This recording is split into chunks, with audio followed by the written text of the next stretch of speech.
రాష్ట్రంలో కూటమి ప్రభుత్వం విద్య, వైద్యంకు అధిక ప్రాధాన్యతను ఇస్తుందని కాకినాడ సిటీ ఎమ్మెల్యే వనమాడి కొండబాబు పేర్కొన్నారు.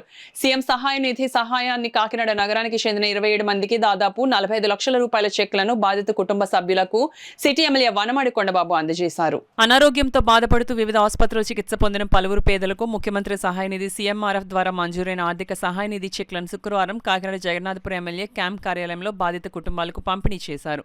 ఈ సందర్భంగా కొండబాబు మాట్లాడుతూ అనారోగ్యంతో వివిధ ఆసుపత్రుల్లో చికిత్స పొందుతూ ఆర్థిక సహాయం కోసం ఎదురు చూస్తున్న వారికి సీఎం సహాయ నిధి ఆర్థిక సహాయం ఎంతగానో సహాయపడుతుందని, నేడు కాకినాడ అర్బన్ నియోజకవర్గానికి 29 కుటుంబాలకు సుమారు 45 లక్షల రూపాయల చెక్కులను బాధిత కుటుంబాలకు అందజేయడం జరుగుతుందని, ఎవరైనా పేదవారు అనివార్య పరిస్థితుల్లో ప్రైవేట్ ఆసుపత్రుల్లో చేరి ఆర్థిక ఇబ్బందులకు గురైతే వారి కోసం ప్రభుత్వ ఆసుపత్రులను కార్పొరేట్కు ధీటుగా వైద్య సేవలను కూటమి ప్రభుత్వం అందించడం జరుగుతుందని, అందిస్తున్నారని, కాకినాడ ప్రభుత్వ ఆసుపత్రిని కూడా అభివృద్ధి చేయడం జరిగిందన్నారు.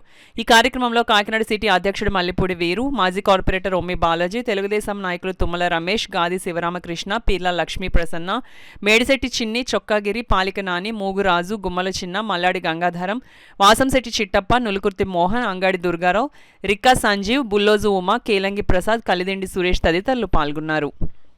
హాస్పిటల్ ఉండేది కానీ అక్కడ అరకొర సదుపాయాలు ఉండి పాడైపోయింది హాస్పిటల్. అదేవిధంగా చూసుకుని అర్బన్ హెల్త్ సెంటర్లు పెడితే బాగుంటుందని చెప్పి ఆ రోజు 99లో నేను ఎమ్మెల్యే అయిన తర్వాత ఆ రోజు నేనే కోరాను. అలాగే మన ప్రతి సిటీలో కూడా ప్రతి ఒక్కరు కూడా అర్బన్ హెల్త్ సెంటర్ పెట్టాలంటే మీటింగ్లో అడిగితే కాకినాడలో అప్పుడు 6 ఇచ్చారండి. అర్బన్ హెల్త్ సెంటర్లో జగన్నాపురం 2 పెట్టాం, అదే చూసుకుంటే కొత్త కాకినాడ 1 పెట్టాం, అదేవిధంగా దుమ్ములిపేట ప్రాంతంలో ఆ వైద్య సేవలు ఏంటంటే సాముతారం 1 పెట్టాం.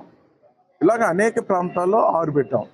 మళ్ళీ రెండోసారి వచ్చినప్పుడు మళ్ళీ 2 అర్బన్ హెల్త్ సెంటర్లు కూడా ఉంది. ఇలాగ ప్రతిదీ కూడా ఆరోగ్య విషయంలో ప్రత్యేక శ్రద్ధ కేటాయించైనా అర్బన్ హెల్త్ సెంటర్ పెట్టడం వల్ల దగ్గరికి వైద్యం అందింది. అంటే ఏ ప్రాంతంలో ఆ ప్రాంతం వాళ్ళు వైద్యం చేసుకునేవారు. ఏదైనా సీరియస్ అయితే ఇష్యూస్ జనరల్ హాస్పిటల్కి వచ్చేవారు. అంతకంటే సీరియస్ అయితే నిమ్స్ తీసుకెళ్ళేవాళ్ళు, పెద్ద హాస్పిటల్ తీసుకెళ్ళేవాళ్ళు. ఇప్పుడంటే మనకి అపోలో అవి వచ్చినాయి. ఇట్లాగా వైద్య సేవలో ఆయన ఎప్పుడు ఈ రాష్ట్రం ఒక ఆరోగ్య ఆంధ్రప్రదేశ్ ఉండాలని ప్రత్యేక శ్రద్ధ కేటాయించారు. గత ప్రభుత్వంలో నిర్లక్ష్యం చేశారండి వైద్య సేవలన్నీ కూడా. ఉదాహరణ మన జీజీహెచ్ తీసుకోండి, ఎంత దారుణం అండి. మనం 500 బెడ్స్ బిల్డింగ్ కట్టాం, మీ అందరికీ తెలుసు. శంకుస్థాపన చేస్తాం, బిల్డింగ్ కట్టాం బ్రహ్మాండంగా. ఆ రోజు పూర్తవుతున్న సందర్భంలో అధికారం కోల్పోయాం. తర్వాత వాళ్ళు 5 సంవత్సరాలు పరిపాలన చేస్తారు, ఆ బిల్డింగ్ పూర్తి చేయలేపారు.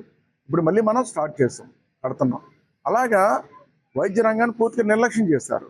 ఇప్పుడు మళ్ళీ ఈ రాష్ట్రాన్ని అన్ని రంగాలుగా అభివృద్ధితో పాటు వైద్య రంగాన్ని ప్రత్యేక శ్రద్ధ కేటాయించడం జరిగింది. ఈరోజు ఈ రాష్ట్రంలో ఉన్నటువంటి ప్రతి ఒక్కరు కూడా ఎవరు ఆదాయపడక్కర్లేదు. అందరూ కూడా ఆరోగ్యం ఉండడం కోసం చంద్రబాబు నాయుడు గారు ముఖ్యమంత్రి సహాయ నిధి నుంచి సహాయం చేస్తున్నారు. అదేవిధంగా హాస్పిటల్ కూడా అభివృద్ధి చేస్తున్నారని మీ ద్వారా తెలియజేసుకున్నా. మరి ముఖ్యంగా ఏదైతే ఈ సహాయం చేస్తారో ఆ పేషెంట్స్ తరఫున వాళ్ళందరి తరఫున కాకినాడ ప్రజలందరి తరఫున ముఖ్యమంత్రి చంద్రబాబు నాయుడు గారికి ధన్యవాదాలు.